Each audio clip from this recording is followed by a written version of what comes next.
Lagi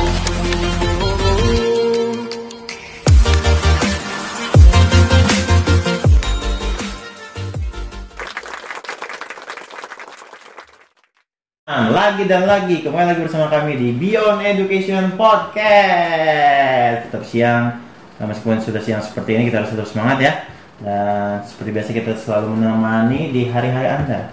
Ya, yang kemarin sudah berkomentar, terima kasih. Nah, kita sudah balas di video sebelumnya, segmen selanjutnya. Tapi sekarang kita akan membahas sesuatu yang lebih penting lagi, terkait tentang motivasi ya, yaitu dengan pembawa acara kita, acaranya saya dengan narasumber kita yaitu Pak Doni. Halo teman-teman semuanya. Pak Doni kayaknya bajunya asik tuh Pak ini Pak. Hah? Kayak baju kantor kan? Pengen. Muat ya Pak, mau ngapa? Taruh objek tuh. Iya, soalnya kalau misalnya gini Pak, kalau saya milih-milih baju biasanya nggak ada tuh di pasar-pasar tuh, nggak ada Pak, di Matahari tuh nggak ada. Nggak ada yang big size ya? Iya, harus ngejahit sendiri. Waktu itu kan pernah beli, ada kok. Iya sih, tapi harus online Pak, harus online. Iya, waktu itu di toko, waktu pas sebelum lebaran. Iya, udah kecil itu. udah hilang, udah naik ke atas tuh pokoknya. Udah. Oke, baik Pak Doni. Siang hari ini kita ngobrolin apa nih Pak? Ya, hari ini kita akan membahas sebuah tema motivasi ya, yang saya beri judul dengan Just Do It. Just do it. Ya, seperti slogannya sepatu Nike. Oh, keren Just Do It ini Pak. Bukan duit rupiah ya, beda nih. Oh, bukan maksudnya. Ini pakai bahasa Inggris. Do it. Just it. do it. Iya. Gimana Pak, maksudnya apa Pak Just ini Pak? Ya, jadi di sini menarik. Awal kali saya mendengar dan melihat slogan sepatu Nike itu ya, Just Do It. Ada hal yang saya pikirkan, kenapa Nike memilih slogan itu? Nike sepatu ya Pak? Sepatu Nike. Slogan Just Do It ini. Ya, di dalam iklan-iklan mereka. Dan setelah saya memikirkan, ternyata ada makna di balik kata Just Do It itu. Malahan kalau kita mau pikirkan lebih dalam lagi, kalau di bahasa Indonesia kan Just Do It ini seperti lakukan saja. Iya, lakukan aja gitu. Ya, ini yang sebenarnya kunci dari keberhasilan seorang anak manusia untuk meraih impiannya. Karena saya melihat bahwa mengapa banyak anak manusia yang sulit untuk meraih masa depannya, ada hal yang mengganggu di dalam dirinya, seperti keraguan, ragu-ragu, ya, ketakutan, tidak percaya diri. Dan hal ini semua yang menghambat manusia itu untuk meraih potensinya. Karena setiap apa yang dia inginkan, dia selalu lebih banyak berpikirnya, untung ruginya. Dan akhirnya dia tidak pernah mau melangkahkan kakinya. Ya. Padahal seperti slogan Just Do It ini, ya lakukan saja. Tapi menarik Pak, kenapa harus Just Do It Pak? Kenapa harus Just Do It? Mengapa Just Do It? Ya lakukan saja.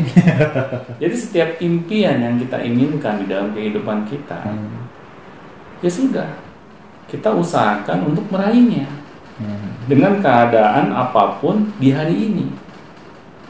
Jangan kita ingin meraih impian kita, tetapi yang menghambat impian tersebut adalah diri kita sendiri, karena kita tidak mau melangkahkan kaki kita. Nah, di sini ada sebuah pepatah ya, bahwa perjalanan 1000 mil itu dimulai dari satu langkah pertama. Jadi kita tidak mungkin dapat melakukan perjalanan sejauh 1000 mil kalau kita diam di tempat. Nah, di sini menariknya, di pepatah tersebut kita hanya memerlukan satu langkah pertama. Langkah di awal gitu ya. Karena dengan langkah pertama akan ada lagi langkah kedua, langkah ketiga, dan seterusnya. Akhirnya kita sampai ke tujuan kita.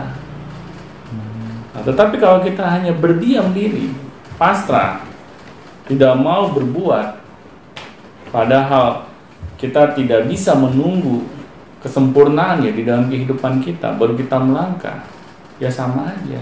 Sulit bagi diri kita untuk meraih impian. Oh iya Pak, karena banyaknya orang dia itu membentuk sebuah, maksudnya mempersiapkan secara sempurna dulu gitu. Iya. Gitu.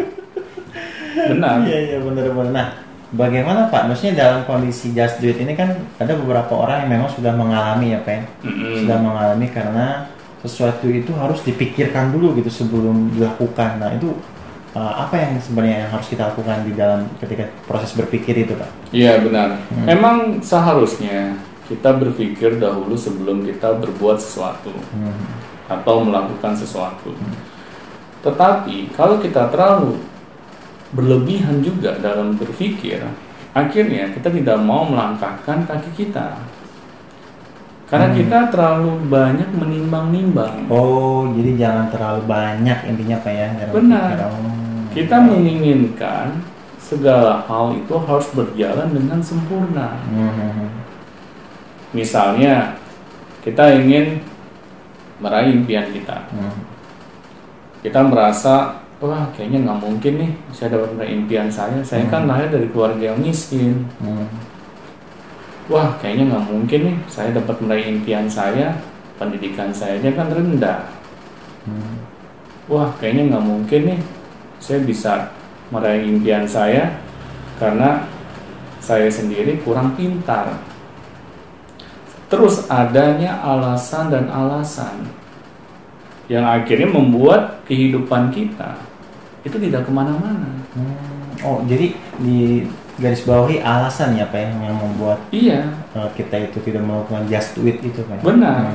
Kita membuat alasan-alasan itu kita anggap itu hal yang benar menurut persepsi kita. Iya.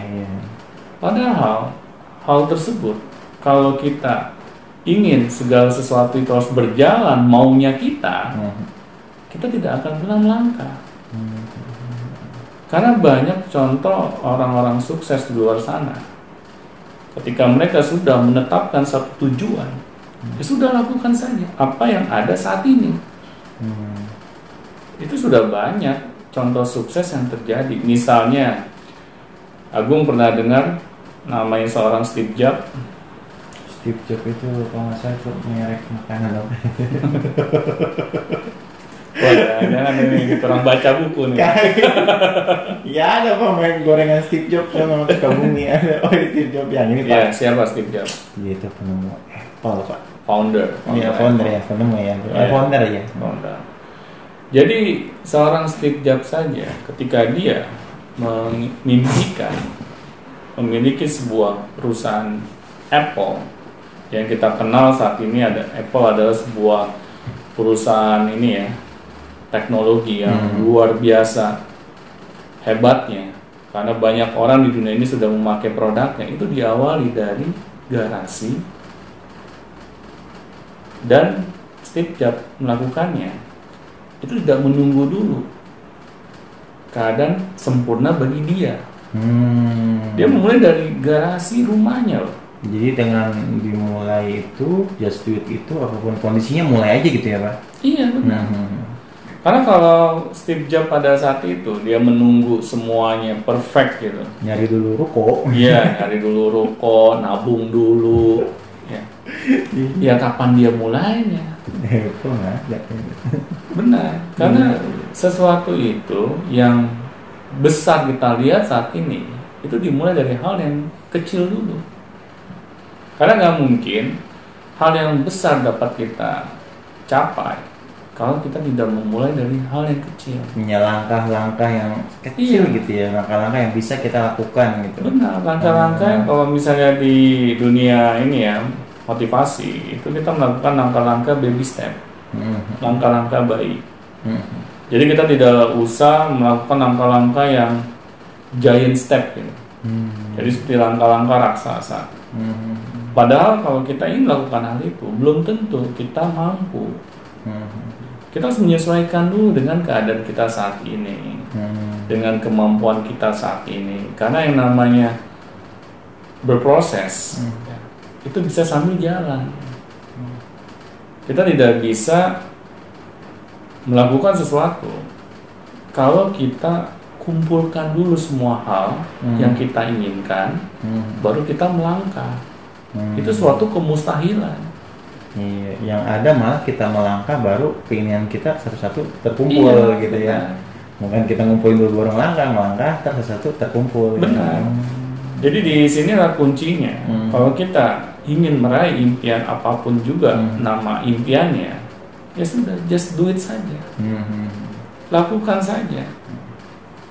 Nah, untuk ini Pak, yang paling penting sih memang problemnya itu adalah di problem is-nya itu di alasan sih Pak, lebih tepatnya. Dari excuse ya. Iya, excuse atau tiba-tiba ketika menjalani dia ngerasa ada alasan yang tertentu untuk berhenti gitu, ketika dia merintis ada alasan tertentu. Nah, bagaimana kita menyikapi alasan tersebut Pak? Jadi apakah alasan itu harus kita semua terima? Atau misalnya alasan itu maksudnya alasan dari luar atau alasan dari diri kita yang buat? Dari luar dan dari diri kita. Misalnya kita malas atau yang dari luar bilang ke kita, oh ini mah bakalan jelek nih bisnisnya nih, bawa gitu kan. Banyak tuh alasan-alasannya membuat kita itu membuat alasan untuk kita berhenti. Jadi bagaimana cara menyikapi alasan-alasan yang datang dari luar dan dari dalam diri kita Pak, agar untuk tetap just do it. Oke, kalau dari luar itu lebih mudah. Kita tinggal tutup telinga kita aja. Iya benar. Dia tidak mendengarkan sekitar apa gimana? Iya. Kalau misalnya alasan-alasan yang dikemukakannya yang mematahkan semangat kita atau hanya sekedar mengkritik, kalau itu tidak membangun kehidupan kita menjadi lebih baik, ya nggak usah didengarin. Oh, jadi alasan-alasan yang mematahkan semangat dan mengkritik yang negatif gitu Pak. Benar. Karena kalau kita dengerin, kita yang bodoh. Udah tahu hal itu tidak membangun kehidupan kita menjadi lebih baik, terus kita dengerin gitu. Iya ya. Tapi kalau yang dari dalam diri, ini yang jadi PR utama. Nah, gimana Pak mengatasinya? Oke. Kalau saya pribadi, ya sampai seorang nabi aja bilang bahwa peperangan yang terbesar itu melawan diri sendiri ya, melawan kemalasan kita, melawan alasan-alasan yang memangkas keberhasilan kita. Ini yang harus kita kalahkan. Kita harus mengalahkan diri kita, tapi diri kita yang negatif. Kita harus mau berperang melawan hal itu. Karena kalau bukan kita, siapa lagi? Karena orang lain tidak akan mungkin bisa membantu. Hanya diri kita lah yang bisa membantu diri kita sendiri. Nah, oleh karena itu, makanya kita di sini harus mau belajar, memahami agama, bahwa nasib kita itu ya tergantung diri kita, bukan orang lain. Karena di agama saya sudah dijelaskan bahwa Tuhan itu yang menentukan nasib kita, tapi yang menyebabkan ya diri kita sendiri. Kalau kita ingin takdir kita jelek, ya sudah, kita buat sebabnya aja. Pasti takdir kita jelek. Jadi ada hukum sebab akibat ya Pak ya? Benar.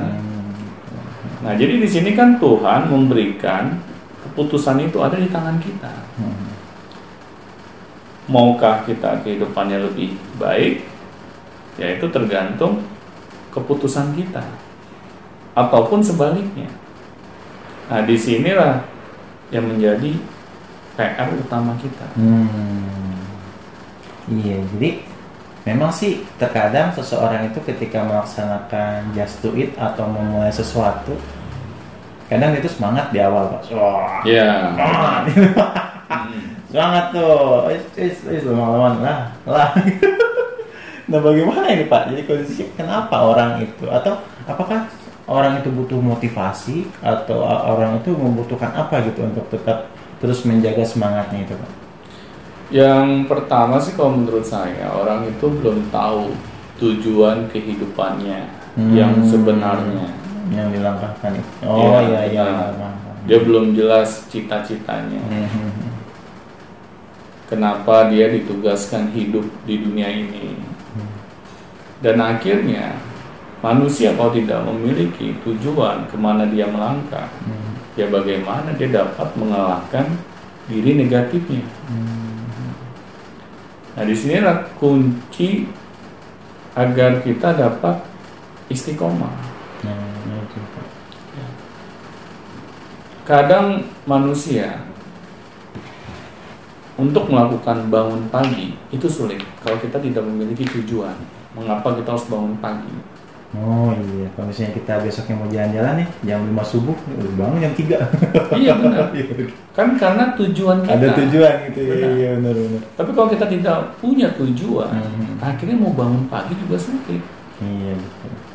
Bagaimana kita dapat menghasilkan karya yang fenomenal di dalam kehidupan kita kalau kita sendiri tidak punya alasan untuk bisa bangun pagi? Masuk akal ya? Iya masuk. Ya. Nah disinilah yang harus kita pikirkan, apa nih tujuan hidup kita? Kontribusi apa yang akan kita berikan bagi kehidupan kita untuk sesama? Ini yang harus kita pikirkan secara mendalam. Karena nggak mungkin kita dapat just do it, melakukan hal-hal yang kita inginkan, tetapi kita tidak mengetahui apa yang kita inginkan. Karena jadi masalah ya. Ya bukan hanya ini ya, bagi sebagian kecil orang, tapi sebagian besar orang. Ya kenapa kita melihat banyak orang yang di pagi hari saja masih senangnya berleha-leha.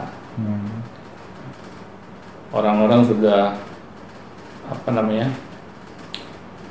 bertempur dengan aktivitas di pagi hari, sudah berkeringat, sudah berlari-lari dalam tujuan mengejar impiannya, sedangkan kita masih sibuk ngopi. Kita masih banyak merenung. Kenapa ini terjadi dalam kehidupan saya? Itu yang kerja banget itu. Iya benar. Karena inilah yang menghalangi sebenarnya potensi seorang manusia. Karena dia tidak mau melakukan hal-hal yang bermanfaat bagi dirinya. Dia hanya membuang-buang waktu yang sudah diberikan Tuhan kepada dirinya. Dan apakah dengan dia melakukan hal itu, dirinya dia ini dapat bermanfaat? Kita jangan ngomong untuk umat banyak ya, untuk dirinya sendiri deh. Kalau dia terus melakukan hal seperti itu, ya saya kasihan sama orang-orang terdekat di sekelilingnya. Jadi juat ingatnya. Akan jadi beban. Kalau lihat orang kayak gitu tuh gatel gitu. Pasti. Saya nggak bisa bayangin apa yang ada di benak orang tuanya. Kayak mati segan, hidup segan. Kalau misalnya nih Agung sudah jadi orang tua, punya anak yang model seperti itu, bagaimana Agung? Kayaknya sih nggak kayak gitu pokoknya kan misalnya. Oh misalnya. Kita perumpamakan bagaimana cara Agung menyikapinya. Ini saya balik nih.